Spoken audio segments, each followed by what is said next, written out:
Let me call the March 27th Special Plan Commission meeting to order at 7 o'clock. If you're able, please stand for the Pledge of Allegiance. I pledge allegiance to the flag of the United States of America and to the republic for which it stands, one nation, under God, indivisible, with liberty and justice for all. Thank you. Roll call, please. Bill Thomas, Yes. Ken Carroll, Yes. Here.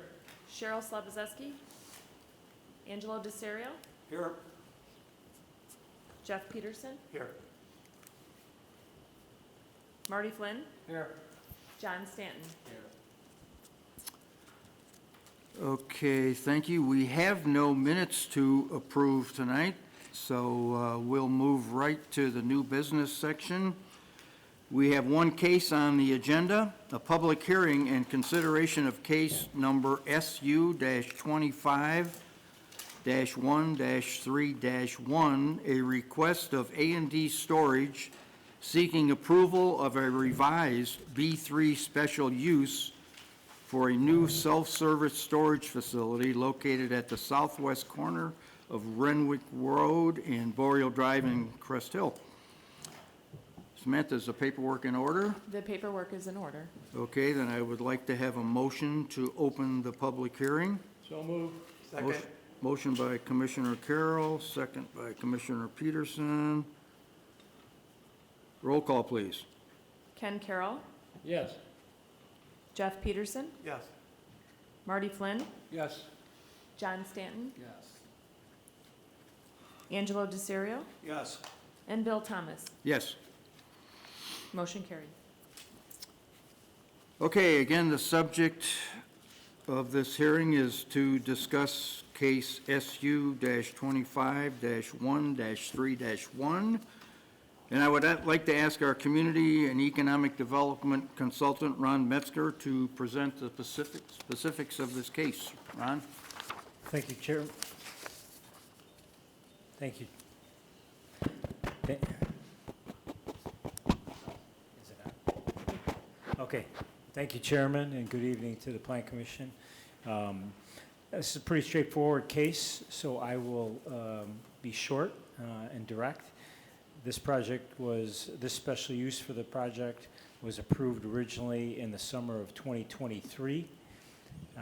The current property owner and entity that originally received the special use approval is marketing the property and project, and there's a new developer that's experienced in developing and operating these types of facilities that's interested in purchasing the facility, and one of the items that they identified as part of their process was that the original approved plans and specifications for this project called out that the entire drive aisle system for the self-storage facility would be constructed out of concrete pavement, and they want to construct it out of asphalt pavement, which is more cost-effective, obviously, and it's consistent with generally what you see used in these types of facilities, both in Crest Hill and throughout the country, for that matter. So, because the original approved plans and specifications of the project called out concrete, there needed to be some type of amendment approved to allow for the change of pavement material. Unfortunately, the city's zoning ordinance does not have any provisions that allow for that type of change to be approved administratively by staff. So what that triggered is the need to come back through the public hearing process and have the Plan Commission approve a new special use permit that would accommodate that change. So that's what you have before you tonight.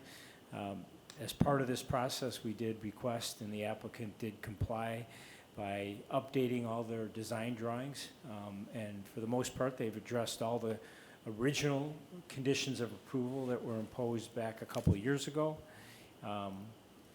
There is a series of conditions that staff is recommending that the Plan Commission attach to any recommendation to approve the special use permit, and staff is in support of approving the special use permit, revised special use permit for this project. With that, I'd address any questions you might have. Okay, I think, we were looking at the drawings, and as you say, they were updated from 2 years ago. And I think the only thing they missed was that one landscape parking island, which is now one of the conditions that be added to the drawing, so that's taken care of. Anybody have any questions of Ron? Okay, so, wow, it's like, there you are. So Cubs game tonight, right? would you introduce yourself and then raise your right hand, please? Sure, Steve Golden, I represent A&D Storage, I'm an entitlement consultant. All right, do you swear to tell the truth, the whole truth, and nothing but the truth, so help you God? I do. Okay. So just to acquiesce what Ron said, very short and sweet. The only changes we're requesting is to go from concrete to asphalt. Everything else will be exactly the same, and we will change the landscape island, put it back in. We'll meet all the conditions that were set forth in the staff report, and we're looking forward to closing on the property and new developers coming in and building a very first-class facility for Crest Hill. Again, the only change is from asphalt to concrete, and, concrete to asphalt, and that is it. Any questions? Are there any lighting for this? I'm sorry? Lighting? Yes, there'll be appropriate lighting. We'll meet all the ordinances. Matter of fact, one of the conditions, I believe, is a photometric plan, which outlines the lighting spread throughout the facility, and they will meet the ordinances as per Crest Hill. It's missing through this set. I was wondering if they're doing it. Yeah, I believe they're going to be all wall packs. Is that? Yes. Yeah, they're going to be wall pack lighting, so they're not going to be light poles around. They're all going to be wall packs, yes. And we'll meet the photometric requirements of the Crest Hill ordinance. The trees you're putting in, how tall are they when they're planted?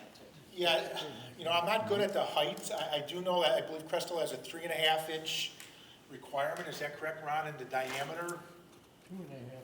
2.5 of the 12 conditions that we'll talk about a little bit.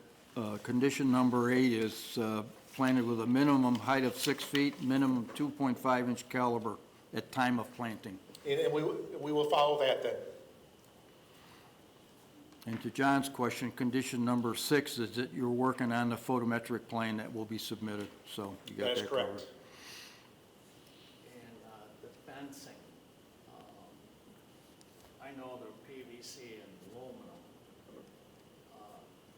Is there like a warranty on these? How long they last? Well, I believe it's going to be the vinyl fencing, correct? It's going to be vinyl fencing. They last a lot longer. I don't know what the requirement is. I just know from the previous places I used to work at, we require vinyl fencing because they last a lot longer, doesn't need the maintenance, power washing. So I don't know what each manufacturer will have a different warranty, but I'm sure there'll be a warranty on it. But I know that staff back in 2023 wanted a more Ragoni, wanted the vinyl because it looks nicer and it stays nicer much longer without the maintenance. Thank you. Sure.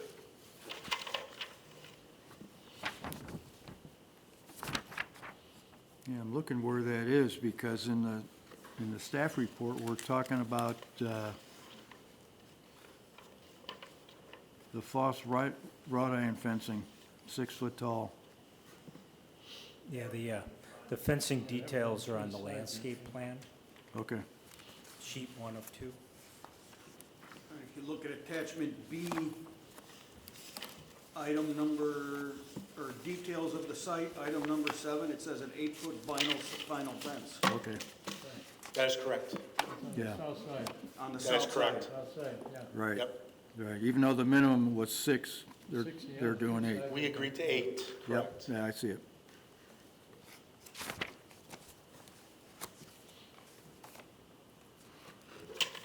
When you were here, wow, 2 years ago, seems like yesterday. We were talking about the storage facilities in Crest Hill, and I still remember a comment that you made that they were almost all at capacity. Is that business still thriving like that? It is. I mean, there is a huge need for storage, especially as the economy grows to a lot of apartments. So you see a lot of apartment complexes being built in Romeoville, Bolingbrook, and I'm sure eventually sometime will be in Crest Hill. They don't have the storage, right? They're transient. A lot of 28, 29, 30-year-olds are looking to get out of the house and whatever and go into apartments, and they store. So it's still a very viable economic use for a lot of people.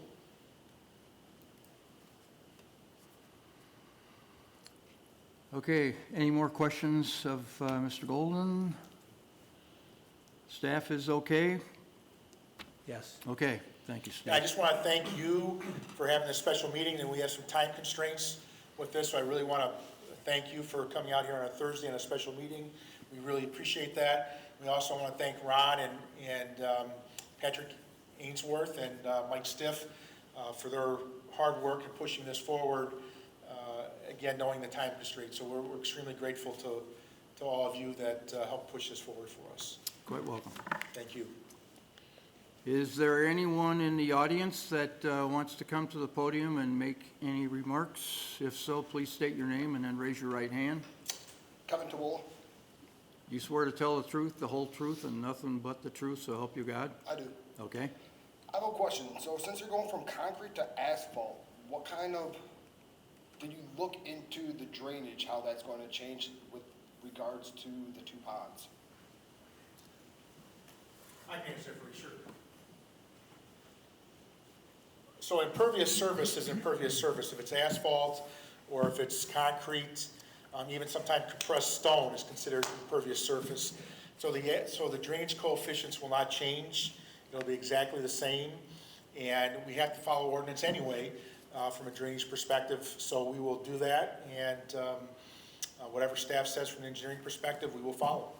So even though asphalt's more porous than concrete, more water could go through it, which would build up, so I would think you'd need a better drainage system for the asphalt versus the concrete, because more water would go through the concrete because it's more porous, less porous. From my experience, that's not correct. That's just from my experience.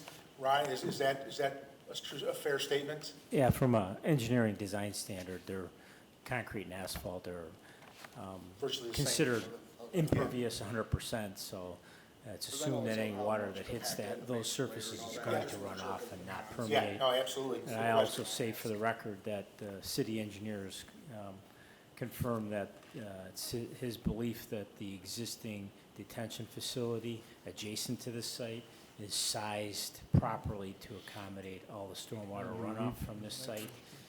It was built with the thought that, or with the knowledge that it would satisfy the detention stormwater requirements for this particular property. And the final engineering design will have to show that they're collecting all that stormwater from on site and making sure that it gets collected and directed into that existing detention pond, doesn't flow off into off-site properties. And then one other question. Yeah, sure. So, talking about the lighting, you said you're not doing like pole spot lighting, you're putting like, I guess, constants. Yeah, wall packs, they call them, yes. Do you know how bright or how many lumens each light is? I do not know the lumens. The lumens will have to meet the Crest Hill ordinance. Is there an ordinance in Crest Hill for the number of lumens that are required for lights like this? There's limitations on the amount of light that can be spilling over on adjacent properties that are zoned residential, and they'll have to comply with that. We haven't seen a plan yet, but it's standard stuff for most municipalities have those types of rules just to prevent unnecessary light pollution. Okay. The good part about this is the wall packs generally push down, or downward lighting. And you have fencing on the one side, and the buildings kind of act as a fencing surrounding facility. So I would say 90% of the light's going to be all internal. And it's not going to, there's no poles, so the light doesn't spill out onto adjacent properties. Yeah, there's not really that many properties, I'm just more concerned about like, not inside the aisles, but around, being not too dark, because obviously, like, just looking at the plans, I feel like you're not gonna have access on the two, I guess, I don't wanna say outside, but the two ends, they're gonna be more on the inside, so just being dark out there, I'm just making sure it's Right. lit up properly. And I'm sure Crest will look at that to make sure that that spill covers that area. Okay, that's all the questions I have. All right, well, thank you for them. Anyone else want to come to the podium? Okay, since that appears to be all the questions, could I get a motion to close the public hearing? I'll make that. Motion by Commissioner Second. Peterson, second by, was that you? Marty. Marty? Okay. Commissioner Flynn, roll call, please. Jeff Peterson, Yes. Marty Flynn, Yes. John Stanton, Yes. Ken Carroll, Yes. Angelo DeSario, Yes. and Bill Thomas. Yes. Motion carried. Okay, so I made these statements 2 years ago, and I think they're still appropriate to keep in mind what we're talking about here. This property, as we heard, is currently zoned B3 as a business service district.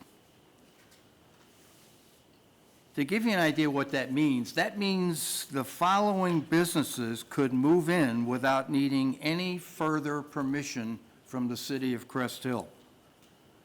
A small equipment rental store, a 24/7 convenience store, a laundromat, a health fitness club, an animal hospital, veterinary clinic, animal shelter, kennel, or even a packaged liquor store. When you consider what could go in there or in that beautiful neighborhood, this storage facility seems like the most wonderful thing you could do to keep that neighborhood looking as good as it looks now. So, again, I commend you for the way you have made this look. I was going to make another comment that when we were talking about the cement to asphalt idea, I think several of us have looked at every other storage facility in the city of Crest Hill, and they all have an asphalt roadway with the cement pad just like this one. So this one was going to be unique in the concrete for really no reason at all. So obviously, that's not going to be a problem. So anybody else want to make any comment before we have a vote? If not, then I would like to have a motion to grant the request from A&D Storage for approval of a revised B3 special use for a new self-storage facility located at the southwest corner of Renwick Road and Boreal Drive, based on the previously discussed 12 conditions that will be attached to the minutes. Can I have a motion? So moved. Second. Motion by Commissioner DeSario, second by Commissioner Carroll. Can I have a roll call, please? Angelo DeSario, Yes. Ken Carroll, Yes. John Stanton, Yes. Marty Flynn, Yes. Jeff Peterson, Yes. and Bill Thomas. Yes. Motion carried. Okay, so the Planning Commission has approved your request for the revised B3 special use for the new self-service storage facility. Our recommendation will be forwarded to the City Council, keeping in mind that the Planning Commission is a recommendation body only. And I believe the City Council is going to hear this. Is it on Monday already, or? No, this is going to be going directly to a city council meeting for consideration Oh, of the Monday's the approval workshop. of the ordinance, so. Okay, I so think that'll be a that's- week from Monday? Yeah. Okay, congratulations. We're going to get this done. Any other business that anyone has? Let me remind you that we do not have a Plan Commission meeting on April 10th. It is going to be a special meeting on April 24th. At that time, we will also be approving, finally, the Plan Commission bylaws that we sort of put together last fall and haven't had a meeting to approve them yet, so they will be on the next docket. Okay, is there anybody in the audience that wants to make a comment about any Plan Commission-related thing except for the case we just talked about? Seeing none, and the fact that there's a Cubs game tonight, can I have a motion to adjourn? I'll make that. Commissioner Peterson makes the motion to adjourn. Is there a second? I'll second. Second, Commissioner DeSario. Roll call, please. Jeff Peterson, Yes. Angelo DeSirio, Yes. Ken Carroll, Yes. John Stanton, Marty Flynn, Yes. and Bill Thomas. Yes. Motion carried. The 24th, special meeting. Should have gotten an email. Yeah. And there's no...